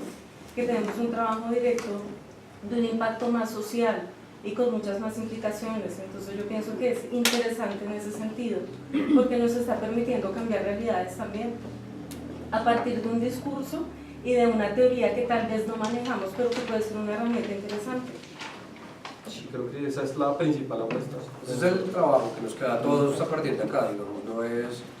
Un poco Foucault en algún momento dice como que él no quiere dar recetas mágicas para las revoluciones, sino poner en cuestión los conceptos que pueden poner a jugar la realidad social. Porque cuando se dan recetas ya saben qué pasa. Creo que Foucault dice, los intelectuales no son los que llevan la lámpara adelante, ¿sí? Son los que tienen destellos de imaginación. Y a veces en la academia nos falta mucho de destellos de imaginación. Bueno, también rescatarles que esos conceptos que están muy por encima también son conceptos que actúan por debajo. O sea, ¿a qué me refiero? O sea, finalmente nosotros no conocemos, o uno no puede conocer el concepto de soberanía, o de pronto no puede ser teólogo, pero sin embargo por debajo están actuando una serie de conceptos que uno desconoce. Incluso uno puede dárselas de ateo y que no creo, pero en el fondo en la actuación hay unos conceptos teológicos, judeocristianos, que me parece el ejercicio muy importante, no tan, sí, también como de bajarlos porque la academia los sube, pero también como de descubrirlos, ¿no? Como de hacer la crítica en la acción, y es que la acción está, digamos, en buena medida influenciada por esos conceptos. De cómo circulan, digamos. Foucault dice, hay que mirar, es como el discurso circula por debajo, no arriba, sino por debajo. Cómo es que en esas relaciones y en esas prácticas funciona el discurso, y creo que esa es la tarea. Pues Foucault lo hace muy bien, es de lo mejor que he visto, digamos, pero uno ve a Derrida y también entiende muy bien cómo funcionan esos conceptos. A Gambett sí no tanto. No sé. Sí, yo creo que un poco la llamada es a llevar los conceptos hasta sus últimas circunstancias y a partir de eso ponerlos en juego. Yo creo que decir, no sé, la soberanía en Schmitt es mala porque la de Hobbes es mejor, pues sí, puede ser una apuesta interesante, pero hay que darle la validez a los argumentos de los demás también. Entonces jugar un poco con eso. Yo quisiera agregar antes de darle la palabra ahí, es lo interesante también, creo que es la apuesta que nosotros tenemos aquí, es ponerle la lupa, ¿sí? Y mostrar qué es lo que está pasando ahí, ¿no? Hablamos de, bueno, los pueblos indígenas son soberanos, ¿no? Nos preguntamos alguna vez qué es eso de soberanía. ¿Por qué le estamos atribuyendo efectivamente otra vez a eso una palabra europea a los indígenas, ¿no? ¿Qué implicaciones tiene eso? Y creo que eso es lo que nosotros queremos ver, comenzar y ver lupas y analizar cuál es el problema y a ver qué pensar, problematizar la cosa. Bueno, sí, yo tenía una pregunta. Ustedes al comienzo decían que, por ejemplo, particularmente con el concepto de paz, ¿sí? Que es uno de los 3 conceptos principales, lo que se iba a buscar era como irle dando contenido, ¿cierto? Entonces, pues quería hacer esa pregunta porque veo que, pues digamos, las primeras sesiones están muy enmarcadas en lo que decían del recorrido del concepto de soberanía, pero sí en ese mismo sentido, digamos, en esas mismas sesiones vamos a darle ese contenido al concepto de paz, porque pues no lo vi ahí como relacionado. Y por ejemplo, cuando hablaban ahora del uso, por ejemplo, de la palabra de soberanía popular, por ejemplo, pienso que ahí hay una cuestión muy conectada con el tema de construcción de paz. Entonces, yo creo que lo más problemático ha sido pensar qué es la paz, digamos, y en esa medida queremos que las discusiones un poco sobre soberanía y conflicto nos permitan entender un poco mejor qué es eso de la paz, porque yo no tengo ni idea. Los movimientos sociales dicen que la paz es paz con justicia social. Yo solo digo que no tengo muy claro qué es justicia social. ¿Y qué significa eso de la paz? Creo que es una pregunta que nos toca a todos en ese caso. Y que las herramientas que aquí exponemos sirvan para afrontar ese contenido de manera puntual. Y creo que Hobbes tiene su respuesta, que Schmitt tiene su respuesta, pero que Foucault nunca habla de paz, por ejemplo. Pero vamos a ver para qué nos sirve y para que esa discusión nos permite plantear cosas, ¿sí? Digamos, porque la paz es, como diría como diría Deleuze, una máquina abstracta, ¿no? Es un concepto vacío, un significante vacío que hay que llenar de contenido, y creo que la tarea es de nosotros. O sea, no se la podemos dejar ni al Estado, ni a las FARC, ni a la guerrilla del ELN, ni a los movimientos. Es una tarea de todos los ciudadanos llenar de contenido eso que es paz. Y creo que esa es una tarea fundamental. Justamente digamos que a eso me apuntaba, porque entonces yo lo veo como que está planteado como la paz, ¿cierto?, entre soberanía y conflicto. Entonces me parece interesante como, no sé si fuese que al final de cada sesión o que fuera una parte de cada sesión, reflexionar sobre ese concepto de cómo le estamos dando contenido desde lo que ustedes están planteando. Sí. Nosotros lo tenemos pensado en nuestras exposiciones así, entonces creo que vaya la cosa. Antes, un anuncio, hay tinto gratis allá, entonces si quieren tomar tinto, pues pueden tomar tinto. Es buen café. Sí, es buen café. No, tal vez una cosa relacionada con eso, y es que a mí me parece un acierto que ustedes se estén proponiendo de construirlo a partir precisamente del conflicto, porque es que hablar de la paz precisamente en la ausencia y en la paz de quién, pues es bien complejo. Yo me acuerdo de un campesino del Catatumbo dando su propia definición, diciendo que lo que él creía que debía ser la paz es aprender a odiarse sin matarse. Y entonces, de alguna manera, lo que el hombre propone de inmediato es dejar de salir de la lógica teológica de la paz con perdón de los operadores sociales, especialmente la Iglesia, a propósito de la paz territorial, la paz regional. Sí, porque cuando tú te encuentras con una cosa perversa en las regiones, y es casi que el tema del perdón a quien me ha vulnerado. Y creo que ustedes conocen ejemplos hermosos de gente que dice, yo no tengo por qué perdonarlo, usted me arrancó a mi familia en las sesiones precisamente de justicia y paz, no tengo por qué perdonarlo. Mi concepción frente al hecho, yo soy capaz de seguir adelante, pero no espere que lo perdone. Y creo que ahí también hay una necesidad en términos de esta frase de este campesino que me pareció tan profunda, y es parte, porque él decía, no esperen que nos cojamos de las manos, esperemos que nos podamos ser capaces de odiarnos sin matarnos para dar el siguiente paso. Una frase muy jovesiana, ¿verdad, profesor? Rescate el antagonismo como algo propio de la vida, es decir, de lo político. Y de lo político. Sí, claro. ¿Hasta qué punto una paz en la que no haya disensos es útil? Yo soy escéptico de ese tipo de cosas.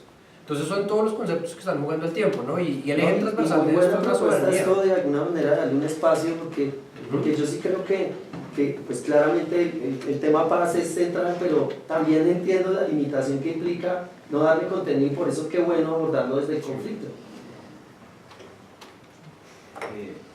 Una de las cosas que me motivó, además que fuera gratuito, a inscribirme fue precisamente el planteamiento de la paz entendida como el de la filosofía política. O sea, a mí me atrajo mucho que se planteara desde el punto de vista de la filosofía política, y viendo pues todo el contenido de las sesiones uno ve que hay un recorrido muy interesante por la filosofía política, pues desde Hobbes hasta la filosofía latinoamericana. Pero reflexionando, digamos, sobre sus contenidos, quería hacerles esta pregunta, ya que ustedes nos están dando esta oportunidad, digamos, que pocas veces se ve, que es dialogar precisamente sobre los contenidos. O sea, uno llega a un diplomado y eso es lo que hay, ¿no? Eso es lo que no se dialoga, no se discute sobre cómo se van a abordar el por qué. De hecho, ustedes asumen una concepción, asumen o tratan mejor o abordan un tema que incluso honestamente dicen está relacionado con lo que nos interesa vitalmente, ¿no? Eso es muy interesante. Y insisto, dado que existe esa posibilidad de dialogar sobre estos contenidos, pues yo les tengo una pregunta con relación al tema de clase, ¿no? Al tema del concepto de clase, ¿por qué no en un curso de filosofía política el concepto de clase no aparece? O sea, si uno mira el concepto de soberanía política, ustedes lo han dicho, hay muchos conceptos de soberanía, y una de las concepciones de soberanía cuando emerge con el Estado absolutista es construir una comunidad aparte o una comunidad que esté distanciada. O sea, somos un nosotros, somos una comunidad y nosotros somos soberanos, digamos. Pero eso después deriva ya en la revolución democrático-burguesa, en todo el tema de la soberanía, la discusión entre soberanía del pueblo o soberanía nacional. Y ahí todo, digamos, luego surge esta crítica fundamental a la concepción liberal de que todo ciudadano es igual ante la ley, pero en realidad existen unas diferencias de clase. O sea, yo puedo ser igual en la Constitución, Ardila Lula y yo somos iguales ante la Constitución, Santo Domingo y yo somos iguales ante la Constitución, pero la posibilidad de acceder a medios de producción y de controlar medios de producción da una distancia, pues establece unas condiciones en las relaciones sociales completamente diferentes. Entonces yo diría, ¿por qué no aparece ese tema? Aunque aparezca tal vez implícitamente en algún momento cuando el profesor Santiago Castro lo trate, porque Dussel viene de la tradición del marxismo. Aquí se han mencionado a Laclau, a Chantal Mouffe, a Mauricio Lazarato, que lo mencionaron. Es decir, Marx está implícito allí, pero no es evidente. Entonces, ¿por qué no? Es que Marx está presente con nosotros. Yo, cuando estábamos... Porque no había mayoría, empecemos por ahí. Si me permite, cuando estábamos diseñando el diplomado, justamente llegamos a ese problema. Y un poco optamos por la respuesta de tratarlo por sus interlocutores más contemporáneos, porque coger a Marx para hablar de soberanía es tratar de meterlo en un rompecabezas que no era propiamente su problema. Sin duda yo siento que cada vez que uno habla de estos problemas en teoría social, Marx está de fondo. O sea, yo creo que si uno hoy en día habla sobre algo de la vida política, tiene que referirse a Marx. Sin embargo, un poco por una frase que a mí me dijeron muchas veces cuando estaba estudiando, pero creo que cobra sentido, es: si quisiéramos tratar ese problema en Marx, tendríamos que montar otro diplomado solamente para eso, porque Marx da para escribir una vida y la otra. Entonces es un poco por una cuestión pragmática, en el sentido que teóricamente es muy difícil hacer encajar a Marx en el esquema que tenemos. Pero, como usted lo resaltó muy bien, yo creo que Marx está de fondo en cada una de las aproximaciones, y sin duda cuando el profesor Cortés trate el tema del neoliberalismo y ese desafío económico en la teoría soberana, va a aparecer el tema de las clases y del acceso a recursos como determinante para la acción política. Bueno, que a mí me mete en camisa no se vale. Justamente leyendo con la contribución a la crítica de la economía política la semana anterior, me daba cuenta que Marx había sido un gran olvidado en las sesiones, pero no es un olvidado intencional, digamos. Creo que para nosotros, como lo dice bien Gerardo, o al menos para mí, Marx es un valioso pensador para pensar, digamos, todas estas cuestiones, y quizá lo que yo intente hacer en la sesión 9, que es Relaciones de Poder, Biopolítica y Neoliberalismo, sea cruzar la cuestión de la condición de clase en este marco del neoliberalismo, y es por qué Foucault desecha, digamos, el concepto de condición de clase para hacer su análisis de las relaciones de poder. Creo que esa es una discusión que yo tengo pendiente con Foucault y que él tiene pendiente conmigo, y aunque yo no puedo decir mucho.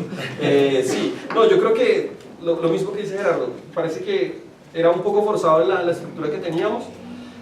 Merece otro seminario solito, y vale la pena mirar tanto a Marx como a los marxistas, ¿no? Digamos, aquí valdría la pena hacer una relectura de Marx desde muchos enfoques, incluso leer la tradición latinoamericana, porque, por ejemplo, si alguien plantea muy bien esa pregunta, es Mariátegui, por ejemplo. Y creo que ese sería otro enfoque, digamos, y habría que darle tiempo al tiempo y esperar a ver cuándo nos inventamos un diplomado sobre esto, pero esperemos que Marx cruce por debajo algunas de las reflexiones. Y sin duda yo creo que un ejercicio interesante puede ser, en las discusiones que vamos a tener, bueno, poner a Marx a discutir con estos plexos teóricos más o menos, pues, que se alejan un poco de Marx. Bueno, yo no creo que se alejen tanto de Marx, pero vale la pena ponerlos a discutir. Yo creo que puede ser una tarea para todos en el seminario, porque encajarlo como en una pieza de uno en estas líneas que intentamos trazar es difícil, pero es una apuesta que vale la pena tomar en cuenta. Un riesgo teórico interesante.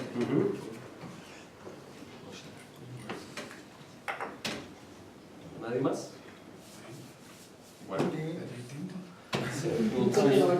distinto. No siendo más, pues. Muchas gracias, Tomás. Solo un último apunte a propósito de... Antes de las situaciones, creo que este es un diplomado único en lo que conocemos de la historia de las facultades, ya sea de sociología, filosofía, política, y eso es lo importante, ¿no? de este escenario que también se pensó desde, bueno, no hagamos algo como por ejemplo en el tema jurídico, ¿sí? Solo temas de actualidad, penal, laboral, constitucional, sino pensemos algo que en las aulas no sea debatido a profundidad, ¿sí? Que no sea lo común, y precisamente esa es la idea que tenemos de ejercicio, no solamente en este, sino a futuros. Hagamos discusiones de temas, que lo decía aquí la compañera, y creo que el compañero aquí también, es que bajen de esa cumbre de la academia y que sea un objeto de discusión entre todos, y que también yo creo que sería muy bueno en el marco de este diplomado pensar de que vamos a partir de ceros. ¿A qué me refiero? Tratar del discurso intelectual, tratar de que el discurso académico sea un poco más aterrizado, porque seguramente muchos de los que estamos acá conoceremos algunas cosas, pero otras no las conoceremos, y se trata es de que no tengamos la barrera de quien está hablando lo hace en unos términos muy propios de los pensadores, muy propios de los intelectuales, que en su momento, como lo decían ahorita, Foucault construyó todo a partir de donde nacieron, y todos estos autores desde unas dinámicas distintas, y casi todos tuvieron unos accesos a la academia o a las universidades propios de su condición de clase, podríamos decirlo así, ¿no? Nosotros no estamos en ejercicio, y creo que el marxismo también lo decía en algunas ocasiones, y es que si se trata de que nosotros logremos llegar a las bases, o que logremos hacer comprender cuál es el problema que está sucediendo en lo político, en lo social, es precisamente aterrizar el lenguaje común, ¿sí? Aterrizar todas estas discusiones en un lenguaje que sea muy sencillo del